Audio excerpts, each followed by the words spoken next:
begin with the young woman who was on the phone with Trayvon Martin moments before he died. This is Rachel Jeantel's first interview since she testified in the trial, and she joins me now exclusively along with her attorney, Rod Vereen. Rachel, welcome to you. Hi, how are you? You're very famous now.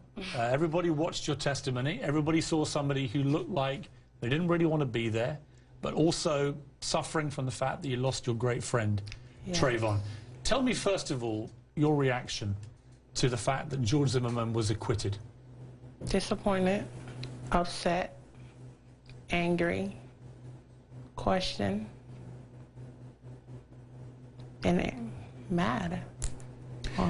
The jury decided, after a long deliberation, that the prosecution hadn't proved its case. They believed that it was Trayvon on top of George Zimmerman, that it was George Zimmerman's voice on the tape crying out for help, and that therefore they concluded he had acted in self-defense.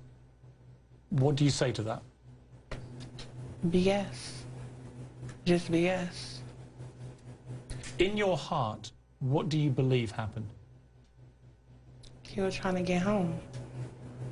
And he was. And that's a fact. And you know that because you were talking to him? Yes, sir. One thing we didn't get in this trial, Rachel, was a real sense of what Trayvon Martin was really like. Nobody knew him better than you. How often would you talk to Trayvon? All day. All day long? Yeah, all day. You were telling me earlier you had phone records that were produced where it was literally all day. Yeah, they showed me phone records. I had to say, wow. All day long? You're on your Bluetooth?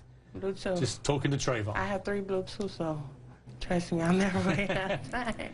What kind of guy was he? He was a calm, chill, loving person. Loves his family, definitely his mother. And a good friend. What would you talk about?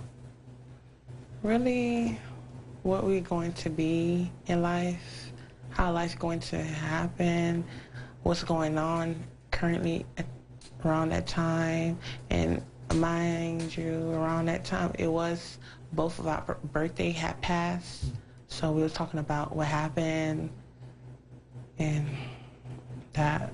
He was a good friend to you? A kind friend? Yes. Was he ever aggressive? No. Did you ever see him aggressive? No. Did he ever lose his temper? No. He really was a calm guy? Yes.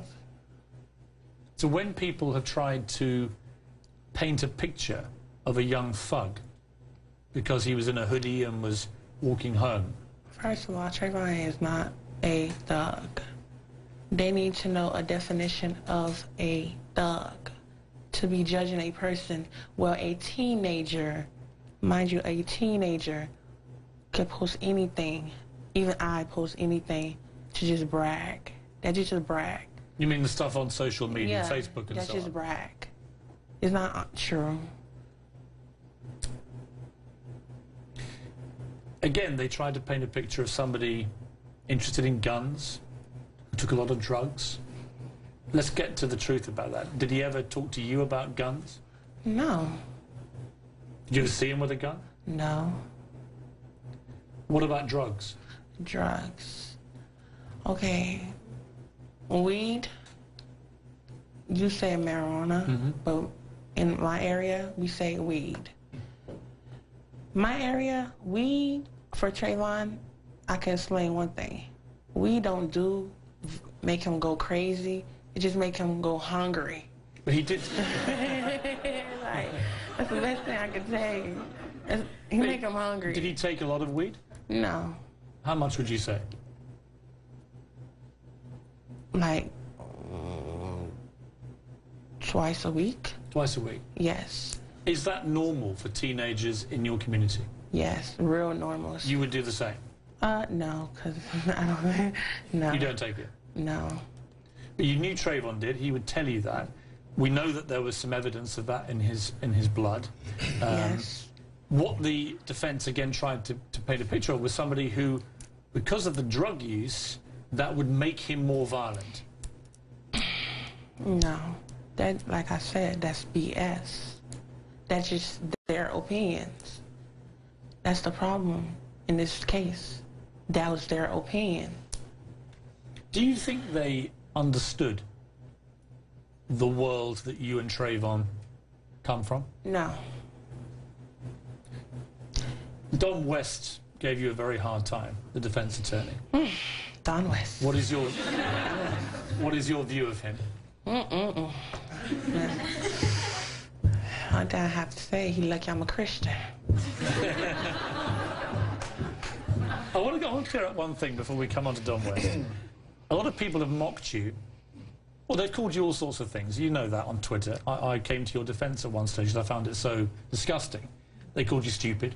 They were very racist to you. The people I saw on Twitter, a lot of people were very racist to you. But they also mocked you for the way that you spoke.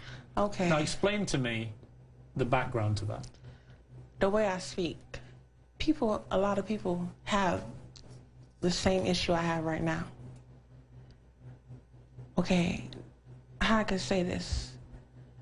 I had this situation since kindergarten. You could figure out how I speak. I have an underbite. For me... Which is a dental condition for your teeth? No, a bone. A bone, right. They got to push back. You had to have surgery for it? Yeah, I got to have surgery to push it back. And right now, I don't want to do it because it takes a year to heal. And then a lot of people have that situation. The words I can say, it can't come out right. But have you been bullied for that before? Look at me. No. No. So you seem to be a very different character tonight to the one we saw in court. You looked like you didn't want to be there. Is that how you felt? It's not that I didn't want to be there.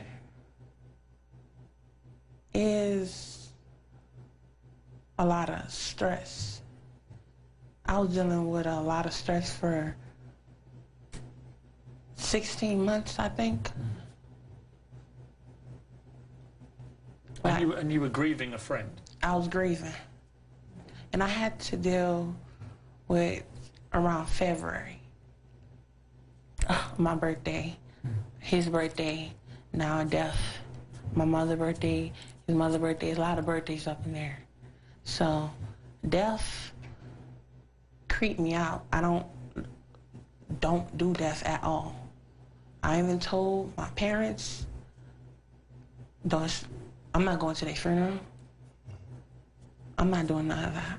I don't like funerals. For those who just don't know, what effect did it have on you, Trayvon's death? Particularly the shocking fact that you were the last person he was talking to. Shock.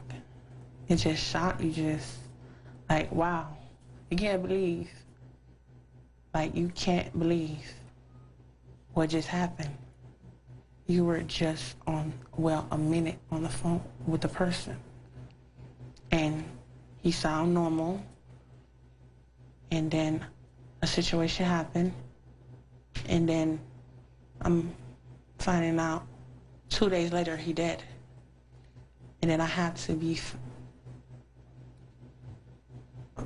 by a friend telling me, oh, do you know he died at 7:17? And I had to look at my phone. And my phone say 7:16. And people got the nerve to tell me, oh, why I ain't come to that funeral. I didn't put Trayvon at that funeral. I didn't put Trayvon in that casket. That's what people need to understand. I did not plan for that week to be at a funeral. That day I was so shaken.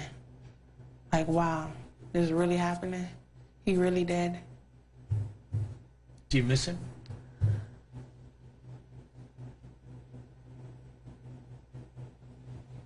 Well, yes.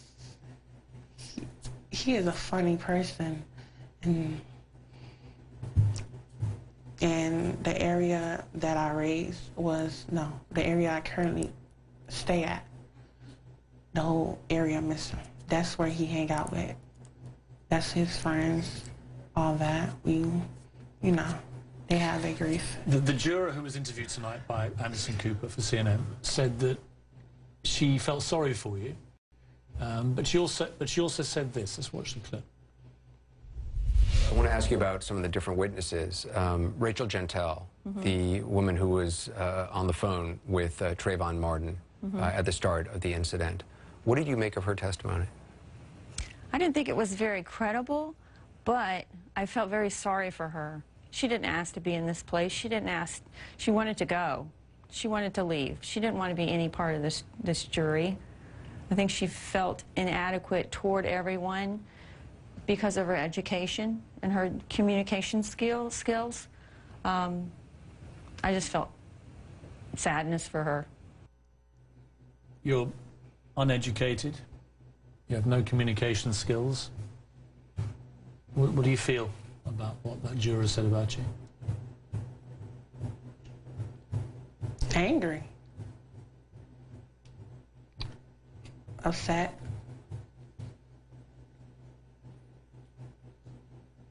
And then the closing, when the state closed, and they trying to explain what kind of person I am, and you can see the kind of person I am. I never, out of the whole stand, I never cussed out Don. Even during our little back, since March, I've been dealing with Don Weston.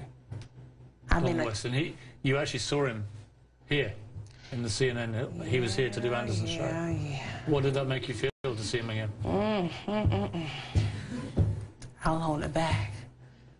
The only reason I have not said nothing to Don Weston, because my parent taught me better. That's an adult. You don't have the right to disrespect an adult. Don't curse. Okay, I did give attitude, but, you know, that's me. I liked your attitude. When we come back, I want to talk to you about this particular moment, and it was discussed again with Anderson and the juror tonight, but the moment when we had this reference to creepy ass cracker, because that became a very famous phrase, and I want to get from you exactly what it means.